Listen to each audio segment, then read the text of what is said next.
Предметите не смеат да бидат загрозени и со ништо не се загрозени, освен со рокот за застарување за секој поединечен предмет. Меѓутоа, бидејќи се работи најчесто за сериозен криминал, рокот за застареност таму оди до 40 години. Така што сега треба да се најде елегантна форма или најбезболна форма предметите да бидат превземени од страна на Оделението за организиран криминал. И оно мора да ги превземе.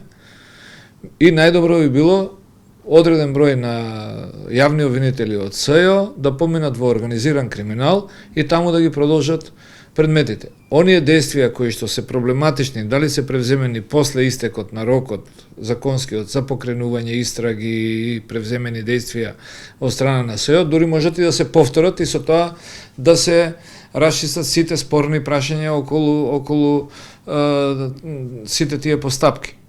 И не треба да се губи време сега. Ние не можеме да чекаме да се договорат, за жал, луѓе кои што се обвинети во тие предмети или осомничени во тие предмети, да ни дадат согласност за да се води постапката понатака. Тоа нигде го нема во свет.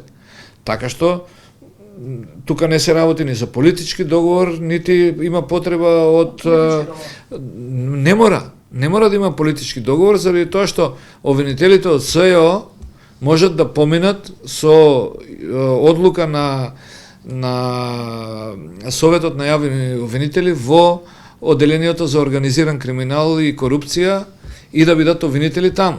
Предметите мора да ги превземе другото обвинителство, заради тоа што не можат да останат предмети надвор од правниот систем и без правна разврска.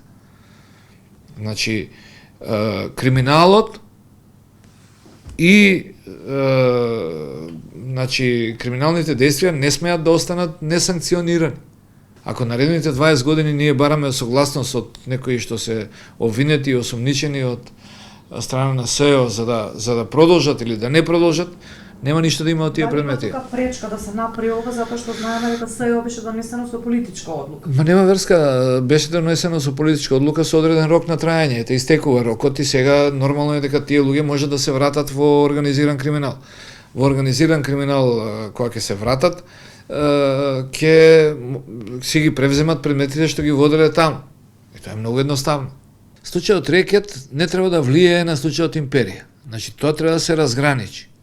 Значи, случајот Рекет си е посебен предмет, доколку и да се утврди дека одредени действија во Империја, значи, биле превземени или не биле превземени заради тоа што биле дадени одредени средства, тие действија треба да се превземат. Тоа што некој пријавил дека го рекетираат за Империја, не треба да го повластува во Империја. Во Рекет може да биде сведок во постапката за изнудување на рекетот кога му се земени парите, меѓутоа тоа во Империја не го ослободува од кривична одговорност.